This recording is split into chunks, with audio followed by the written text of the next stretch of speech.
All right, cool. So maybe let's just start off with a few general questions. How would you introduce yourself? I am Rosamond Norbury. I'm a photographer. And I go to schools sometimes and talk to them, and I introduce myself, which just drives them crazy, as an omnisexual. So there's a little cat agreeing with me. So when I say I'm omnisexual, I say I like to, and I've had intimate relationships with men, with women, and a very important one in my life was a transgender person. So I think there is the expression pansexual, which I find a little limiting, but omnisexual I think is a good word. So that's Rosamond Norbury, omnisexual photographer, and bon vivant. Lovely. And how would you say that your identity trickles into your work? Oh, it's all, my work is totally my identity. I mean, my identity is my work. I've been taking photographs all my life, so that it's very comfortable for me to have a camera in my hand. So I had my dad was a photographer, so he used to let me borrow his camera all the time, and light meters and things, and darkrooms. So my way of communicating, even though you don't know, I'm quite shy. So instead of actually talking with people, it's much easier to hide behind the lens of a camera and observe and shoot. Like if I go to a party, you'll find me way back against the wall, so I have a full scope of the whole room. Like, I'll engage eventually, but I really like to check everything out. So my way of talking to people and just explaining how I see the world is through photographs. Perfect. And as a photographer, what does space mean to you? Space, oh, you mean the place where I actually work? Just space in general, finding spaces for art. Well, I mean, I say that the world is my studio, so I think I could shoot, I could shoot within a spot that is like lit as a studio, or I could shoot out in the park somewhere, or it's more, I mean, this space is, I mean, it's just a chance for me to be somewhere with my camera, and visually appealing, really. I mean, those are the main. Now, are you talking about space where I might feel comfortable? We can also talk about that, yeah. Are there any, what constitutes as a comfortable space for you? Really, most anywhere. A lot of the shows that I've had have been at the Grunt Gallery in Vancouver, and for me that's a space that I just treasure there. Glenn Alteen is the director there.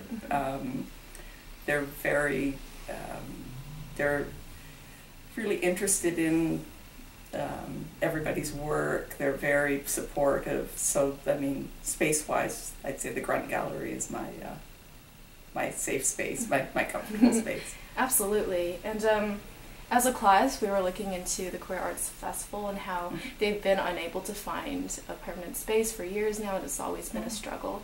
What are your thoughts on that? Well, I mean, now I guess there's the community that is more of a social place. But yeah, because they have their show at the Roundhouse every year. But if they were to have a permanent space, I think that would be quite important actually to have.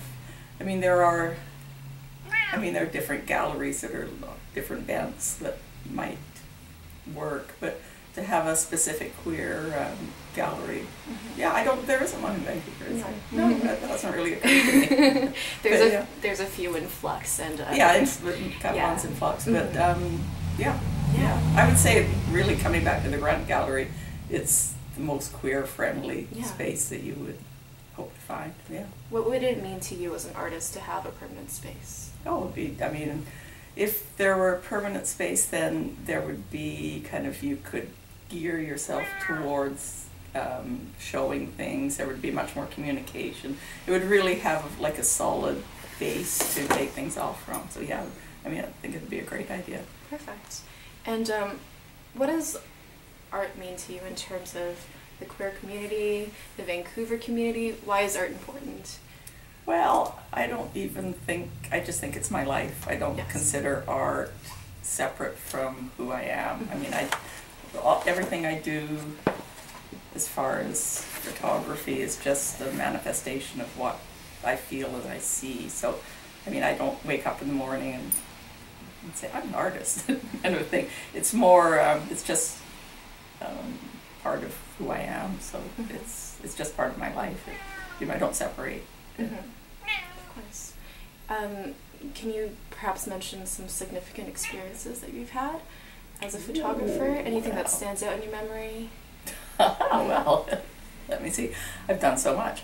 Well, I'll give you a little rundown of what, for many years, I'm not trained as a photographer. My dad was a photographer and I've taken a few classes, but way back in '86, there was an expo in Vancouver, and there was a store that was called Powwow that had Canadian clothing, but they also had an area up above that was like I used as my studio space. And so Brad Goff, who was the owner of the store, was also, he taught modeling and he also is a stylist. And so they would have the whole street of stores would take out an ad in Vancouver magazine. So Brad would get me to take the photographs for all these fashion shoots. And so that really evolved into being able to, they're called tear sheets, and able to have something that had been published in a magazine. So that gives you cred with art directors that are more willing to hire you because they know that you can produce. So through having the connection with Powwow, I also was going to the rodeo, the Cloverdale Rodeo. So from that I did a book on rodeo cowboys. So I had some shows on rodeo cowboys. Then I did another book on drag queens. So I did the gamut from cowboys to drag queens. And through the drag queen book, through a series of things, my hairdresser said that there's Paperny Films was doing a show called Kink. It was a series, it turned out to be about a 6-year series on people with alternate sexual lifestyles. And so the first one was in Vancouver, and then there was Toronto, Montreal, Winnipeg, and in Nova Scotia. And so that was a whole other thing that I explored, is like kinky people. That kind of opened a bunch of doors. And what happened after that? I don't know. Things, I mean, that just, opened a huge... Oh, and for your queer community, I was also Katie Lang's tour photographer back for the All You Can Eat tour. So, but we were old friends, so I mean, she just asked me to come along on a tour. Lovely. But that's always a bonus. And I see you have some works here. Could you maybe... Okay. Well, here, this one. This was, let me get in there, for a book called Fusion.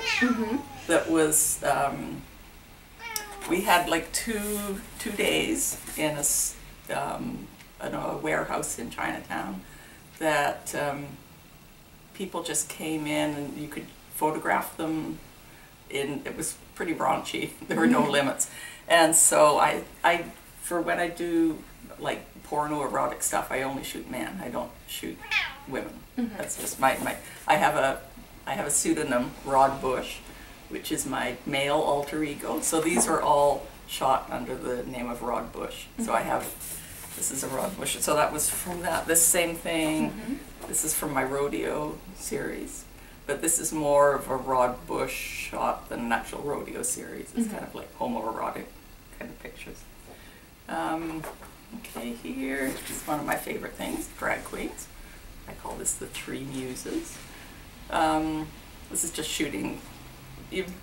Back in the day, you were not allowed to have a camera in a nightclub or a bar. It was absolutely illegal.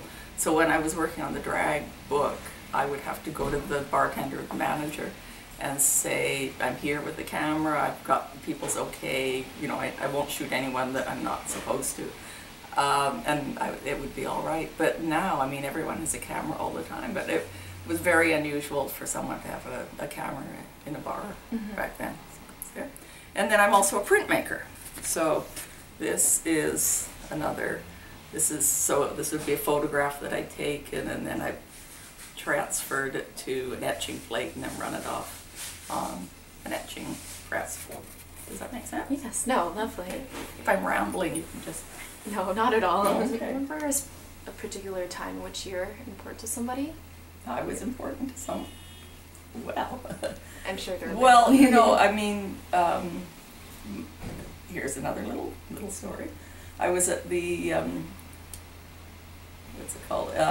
Illuminaries, is it called? It's at Trout Lake where they have a festival of lights, and I saw this vision of loveliness, this woman, and I went, oh my God, that is the most beautiful person I've ever seen. So I trailed around after her, and then I listened to her voice, and I went, I don't really think she was born female. I could just tell a little different voice.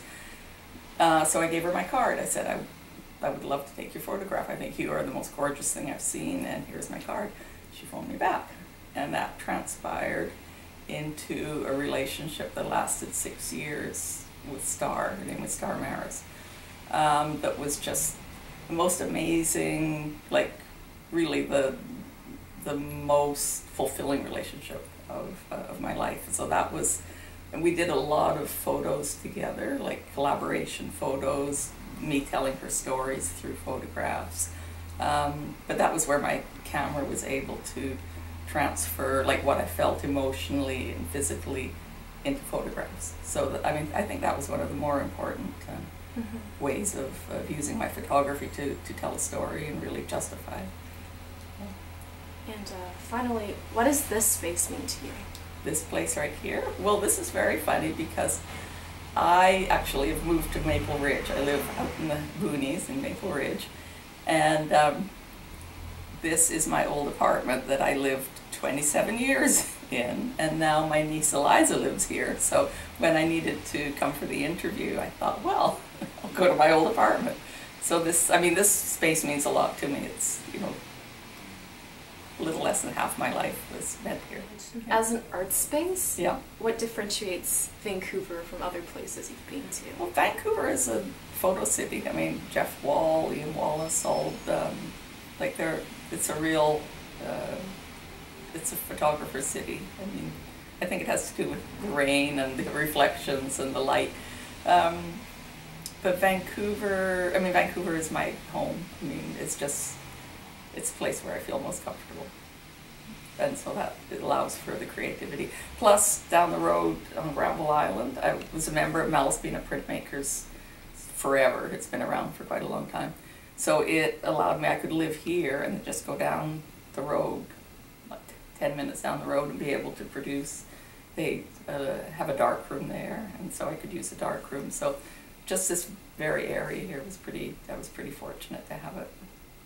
What's the craziest place you've ever taken a photo? Okay, the craziest place I've ever taken a photo. Well, let me just think now. I've done some I worked on a show called No Boundaries that was like a survivor show where we just went throughout British Columbia on the most scenic, like on top of Tombstone Mountain in the Northwest Territories or like things like that. But I laugh about when I shot kink. This is, I don't know if it's crazy, but it's like, what am I doing here? And there would invariably there'd be a flogging scene in someone's dungeon. I remember being, I think it was in somewhere outside Toronto, and it's August, and I'm hot, and I'm crouched down, and I thought, this is the most ridiculous, like, what am I doing here? You know, counting down 100 lashes or something. So that is the most ridiculous situation I think I've felt myself in.